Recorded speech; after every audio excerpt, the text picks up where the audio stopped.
Halo semuanya, bertemu bersama saya Claudia Mersantani dengan NIM 202083021. Saat ini saya adalah mahasiswa dari Fakultas Kedokteran Universitas Patimura angkatan 2020. Nah, saat ini saya akan membahas tentang pengertian dari aborsi, euthanasia dan cloning pada manusia, serta bertentangan dengan nilai-nilai Pancasila. Nah, kita akan langsung membahas pada topik yang pertama, yaitu aborsi. Pengertian dari aborsi ini yang pertama saya ambil dari Obstetric Williams tahun 2006. Obstetric Williams berpendapat bahwa abortus atau aborsi adalah berakhirnya kehamilan melalui cara apapun sebelum janin mampu bertahan hidup pada usia kehamilan sebelum 20 minggu didasarkan pada tanggal hari pertama haid normal terakhir atau berat janin yang kurang dari 500 gram. Menurut saya pribadi, aborsi ini adalah tindakan untuk mengeluarkan janin dari rahim sang ibu. Dan bertentangan dengan nilai Pancasila yang lebih khususnya kepada sila kedua, yaitu kemanusiaan yang adil dan beradab. Karena seperti yang kita ketahui, janin yang di dalam kandungan itu sudah memiliki hak untuk hidup kan. Nah, kalau ibu melakukan aborsi, tentu saja ibu ini sudah merampas hak dari anaknya untuk hidup. Maka itu tentunya sangat tidak adil dan sangat tidak berperi kemanusiaan. Maka sila yang cocok adalah sila yang kedua. Oke, kita berlanjut. Pro dan kontra dari aborsi. Pro atau pendukung yang saya ambil saat ini adalah kan ada banyak tipe aborsi. Nah, di saat ini ada aborsi tahap akhir yang artinya janin berpotensi untuk bertahan hidup di luar rahim. Biasanya ketika check up ke dokter, sang ibu ini memiliki penyakit yang komplikatif sehingga membuat rahimnya itu semakin melemah. Maka dokternya itu akan memberi saran untuk melakukan aborsi tahap akhir. Nah, dokter sudah pasti mendiagnosis, memikirkan secara matang-matang apakah janin ini mampu bertahan hidup di luar rahim atau tidak. Dan ketika disetujui dan disepakati, maka dokter akan melakukan aborsi tahap akhir ini demi dan untuk menyelamatkan janin. Karena kalau bila dibiarkan terus di dalam rahim sang ibu, maka akan terjadi keguguran dan dokter harus mengambil tindakan dengan melakukan aborsi tahap akhir untuk menyelamatkan janin. Kemudian kontra dari aborsi. Nah, menurut hukum aborsi yang diatur dalam Undang-Undang Nomor 36 Tahun 2009 tentang Kesehatan dan Peraturan Pemerintah Nomor 61 Tahun 2014 tentang Kesehatan Reproduksi, dalam undang-undang tersebut dinyatakan bahwa aborsi di Indonesia tidak diizinkan dengan pengecualian karena darurat medis yang mengancam nyawa ibu ataupun janin serta bagi korban pemerkosaan. Oke, kita berlanjut. Saat ini saya mengambil contoh kasus yang saya akses dari kompas.com. Nah, kompas.com ini yang diberi judul dengan janin 5 bulan, remaja 17 tahun pendarahan, dan mayat bayi dikubur di depan ruko. Jadi ada remaja 17 tahun ini, dia hamil dan dia melakukan aborsi bersama-sama dengan pacarnya AY yang masih berusia dan janinnya yang masih berusia 5 bulan. AY ini adalah remaja yang putus sekolah, sementara kekasihnya TM masih duduk di bangku SMA.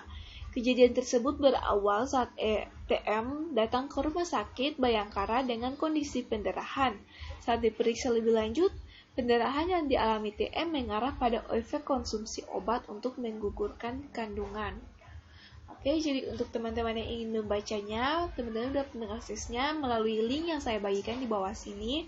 Teman-teman juga dapat membukanya secara langsung pada kompas.com. Oke, kita berlanjut ke topik yang berikutnya, yaitu euthanasia. Nah, di saat ini saya mengambil pendapat dari Hillman pada tahun 2001. Nah, menurut Hillman, euthanasia berarti pembunuhan tanpa penderitaan atau mercy killing. Tindakan ini biasanya dilakukan terhadap penderita penyakit yang secara medis sudah tidak mungkin lagi untuk bisa sembuh. Namun menurut saya secara pribadi, euthanasia adalah prosedur medis tahap akhir untuk mengakhiri nyawa pasien. Oke, kita next. Nah, ini tentunya sangat bertentangan dengan sila pertama. Karena sebagai umat yang beragama, kita selalu percaya bahwa yang bertugas untuk mengakhiri nyawa dari seseorang itu ialah Yang Maha Kuasa. Dan kita sebagai manusia, terlebih khususnya tenaga medis, tidak memiliki kemampuan untuk mengakhiri nyawa dari pasien sendiri. Maka ini sangat bertentangan dengan sila pertama, yaitu ketuhanan Yang Maha Esa. Kalau kita percaya kepada Tuhan, maka kita tidak akan melakukan aborsi ini. Kita hanya akan perlu melakukan konseling secara khusus, melakukan pemahaman secara khusus kepada pasien dan keluarga pasien tentang harus bersabar dan harus mengandalkan Tuhan dalam segala sesuatu. Oke, kita berlanjut. Ini adalah pro dan kontra dari euthanasia. Untuk pro-nya, euthanasia ini untuk membantu pasien untuk mengakhiri masa penderitaannya. Karena yang kita tahu bahwa ketika pasien itu memutuskan untuk melakukan euthanasia, tentunya sakitnya sudah tidak ringan lagi kan. Tentunya sakitnya sudah sampai sakit kronis, sakit yang sangat sudah tidak bisa diobati, sehingga pasien tersebut hanya bisa melakukan bed rest di rumah sakit. Maka pasien akan meminta untuk melakukan euthanasia. Karena yang kita ketahui, kalau sakit kronis itu gejalanya sudah tidak ringan lagi, dan semakin hari pasien ini akan semakin menderita.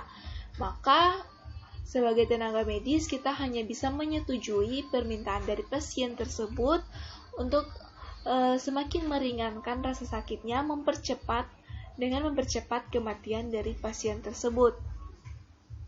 Kemudian kontra. Nah, mengambil alih kehendak Yang Maha Kuasa. Kemudian sangat tidak berperi kemanusiaan. Kemudian setiap orang memiliki hak untuk hidup. Nah, di mana di saat ini kita harus percaya kepada Yang Maha Kuasa, dan kita tidak boleh mengambil alih kehendak Yang Maha Kuasa, karena itu sangat bertentangan dengan Pancasila. Kemudian sebagai tenaga medis, ketika kita mengakhiri nyawa pasien, tentu saja itu sangat tidak berperi kemanusiaan. Dan ketika kita melakukan euthanasia, berarti kita sudah merampas hak pasien untuk bertahan hidup. Dan contoh kasus yang saya ambil dari euthanasia adalah anak 9 tahun jadi pasien euthanasia termuda di Belgia.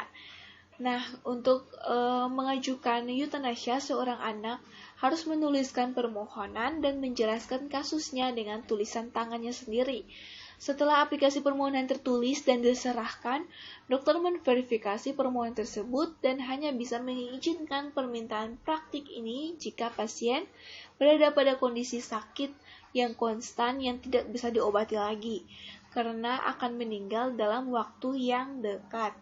Nah, teman-teman dapat mengaksesnya pada cnn.com atau dapat melihat linknya di bawah sini.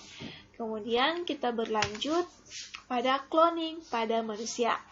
Nah, di saat ini saya mengambil pendapat dari Pratiwi Sudarsono. Nah, menurut Pratiwi ini, yang dimaksud dengan cloning adalah perbanyakan sel atau organisme secara aksesual. Hasil cloning adalah clone, yakni populasi yang berasal dari satu sel atau organisme yang mempunyai rangkaian kromosom yang sama dan sifat yang identik dengan induk asalnya. Namun menurut saya pribadi, cloning ini adalah proses duplikasi DNA yang sama persis dengan individu aslinya. Oke, kita berlanjut. Bertentangan dengan nilai Pancasila, terlebih khususnya adalah sila pertama, yaitu ketuhanan Yang Maha Esa. Karena yang kita ketahui, cloning ini adalah kita menciptakan sebuah individu baru dari individu yang telah ada. Itu kan adalah pekerjaan dari Yang Maha Kuasa kan? Berarti kita sudah sangat bertentangan dengan ketuhanan Yang Maha Esa. Oke, kita berlanjut dari pro dan kontra dari cloning. Nah, pro ini lebih khususnya kepada manfaat dari cloning. Nah, dari cloning ini kita bisa dapat menghasilkan atau bisa menciptakan organisme baru yang lebih unggul. Kemudian bisa membantu pasangan yang tidak dapat memiliki anak. Nah, kalau poin pertama yaitu bisa menciptakan organisme baru yang lebih unggul, misalnya dapat menciptakan organisme atau manusia baru yang lebih pintar, lebih cekatan dalam beraktivitas untuk tidak mudah lelah. Itu biasanya gen-gen yang lebih unggul yang akan dimasukkan ke dalam cloning. Kemudian bisa membantu pasangan yang tidak dapat memiliki anak. Karena yang kita tahu banyak sekali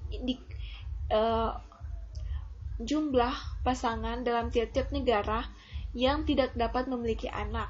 Nah, melalui proses cloning ini dapat membantu pasangan secara aseksual untuk dapat memiliki anak. Kemudian kontranya, dilihat dari agama manapun sangat tidak diperbolehkan. Dan cloning pada manusia tidak aman atau tidak efektif. Karena seperti yang kita tahu ada kasus mengenai domba doli. Nah, domba doli itu sampai sekarang kita tahu bahwa sangat lemah terhadap sistem imun kan. Jadi kita tidak dapat menyimpulkan bahwa cloning ini aman pada manusia. Karena menurut pencobaan pada domba doli saja tidak aman. Oke, kita lanjut pada contoh kasus dari cloning pada manusia. Saat ini saya mengambil sebuah berita dari liputan6.com, manusia kedua hasil cloning yang dilahirkan.